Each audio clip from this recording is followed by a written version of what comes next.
Hello வணக்கம், இது உங்கள் சிவி ஈஸோன்னு சொல்லார். எப்படி இருக்கீங்க? இப்போ பார்த்தீங்கன்னா ப்ரொமோட் வந்திருக்கு. அதில் வந்துட்டு ஒரு அப்பா, ஒரு அம்மா, ஒரு அண்ணன் நினைக்கிறேன்.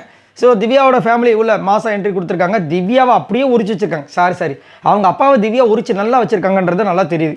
ஏன்னா திவ்யா எப்படி வந்து விஜய் பொறுமையில் காண்டா இருக்குங்களோ, சரி அப்பாவது வந்து ஏதாவது ஒரு சம்பவங்கள் சொல்லுவார், திவ்யா நீ கோவப்படாதமா ஏதாவது சொல்லுவார்னு பார்த்தா அவரும் வந்துட்டு அதாவது காக்கைக்கு தன் குஞ்சு பொன் கஞ்சு அல்லவா. ஸோ அந்த பொண்ணுக்கு பிடிக்கலாம், அவங்க அப்பாவுக்கு ஆட்டோமேட்டிக்காக பிடிக்காம தான் போகும். அது வந்து இயல்பு. அது வந்து அப்பாவை சொல்லி குத்தம் கிடையாது. சொல்கிறேன், இங்கே வந்துட்டு அவர் வந்து பேசுகிறாரு. இவங்க ஒரு யதார்த்தமாக ஒரு விஷயம் எப்பயும் போல் பிஜே போகிறது சொல்கிறாங்க.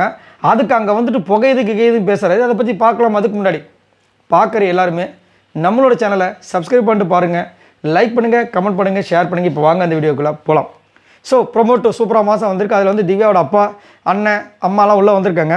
இப்போ திவ்யா இப்போ வந்துட்டு நம்ம கமருதீனை பார்த்து இந்த வாரம் தலை சிறப்பாக பண்ணிகிட்ருக்கீங்க அப்படின்னு சொல்லும்போது விஜய் பார்வதி இல்லை பேரண்ட்ஸ்லாம் வராங்களே ஃப்ரீ ஸ்டாஸ் கட்டுறதுனால, அதனால் நாங்கள் எல்லோரும் சேர்ந்து தொல்லப்படாமல் இருக்கும், அதான் உண்மை அப்படின்ற மாதிரி கரெக்டான ஒரு விஷயத்தை சொல்கிறாங்க. ஏன்னா இது வரைக்கும் எந்த கேப்டனுக்கும் நல்ல பேர் கிடைத்ததை சரித்திரமே இல்லை சீசன் 9 பொறுத்த வரைக்கும்.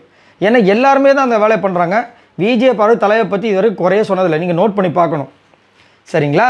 இப்போ என்ன நடக்குது அப்படின்னா, விஜய் பார்வதி சொன்ன உடனே விக்ரம் சொல்கிறார், அவர் தலையை கேட்டார், ஒன்றை கேட்கல அப்படின்போது திவ்யா அப்பா அதுதான் விஜய் பாரு அப்படின்றார்.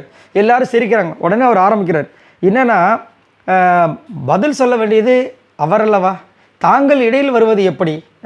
அதாவது பார்வதி என்ன பண்ணுவாங்கன்னா, ஒரு விஷயத்தை ஆரம்பித்து விட்டுட்டு ஆரம்பித்து விட்டுட்டு எங்கேயோ போய் நின்றுட்டு அது புகைதான் பார்ப்பாங்க.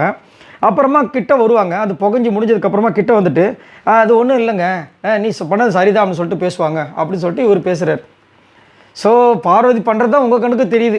உங்கள் பொண்ணு வந்துட்டு கமருதீனை ட்ரிகர் பண்ணுறது தெரிய மாட்டுது. இது வரைக்கும் வந்துட்டு அவ்வளோ சண்டைகள் போடுறது தெரிய மாட்டுது. சரி, காக்குக்கு தன் குஞ்சு பொன் குஞ்சு தான், ஒன்றும் பண்ண முடியாது. பாவம் இவரும் வந்துட்டு இப்படி வந்து வாங்கி ஏதாவது சோசியல் மீடியாவில் இது பண்ண போகிறவங்கள வந்து பக்குன்னு இருக்குது. ஏன்னா இது அப்படியே ஜாலியாக எடுத்துகிட்டு போயிட்டாங்கன்னா பிரச்சனை கிடையாது. ஏன்னா இப்போ வந்தவங்களாம் பாருங்கள், இப்போ சபரி அம்மாவுக்கு வந்துட்டு விஜய் பார்வதி கோபம் இல்லாமல் இருக்குன்னு நினைக்கிறீங்க? இருக்கும். ஆனால் எவ்வளோ அழகாக பாலிஷ் பண்ணிட்டு போகிறாங்க பாருங்கள். ஸோ அதை வந்து மெயின்டைன் பண்ணணும். ஸோ இங்கே வந்து பேக்ரவுண்ட் மியூசிக்கில் வந்து ப்ரொமோவில் வந்து காமெடியாக அவங்க போட்ட ஒரு காரணத்தினால அது வந்து காமெடின்றது கிடையாது. ஏன்னா ஒரு விஷயத்தை கொளுத்தி போட்டுட்டு ரொம்ப தூரத்தில் போயிட்டு அது புகையுதா இல்லையான்னு பார்த்துட்டு அதுக்கப்புறம் வந்து அவங்கக்கிட்டே வந்து பேசுகிறது வந்துட்டு விக்ரம் பண்ணுவார் இந்த வேலையை, சரிங்களா? ஏன்னா திவ்யா கூட பெருசாக நான் பார்த்ததில்லை. திவ்யா வந்துட்டு அங்கங்கே போயிட்டு ஒரு ட்ரிகர் பண்ணுற வேலையை பண்ணுவாங்க. ஆனால் இந்த மாதிரி கொளுத்தி விட்டு போகிற வேலையை வந்து விக்ரம் பண்ணுவார். அவரெல்லாம் விட்டுட்டு ஸ்ட்ரெயிட்டாக வந்து விஜய் பார்வதி நீங்கள் அட்டாக் பண்ணிங்கன்னா உங்களுக்கு வந்துட்டு திவ்யாவுக்கு வந்துட்டு அந்த ஒரு கோவம் இருக்கிறதுனால நீங்களும் கோவப்படுறீங்க. பட் என்ன பண்ணுறது, நான் சொன்ன ஒரே டைலாக் தான், காக்கைக்கு தன் குஞ்சு பொன் குஞ்சு. ரைட், இதை பற்றி உங்களோட கருத்துக்களை சொல்லுங்கள். பாய் நண்பர்களே.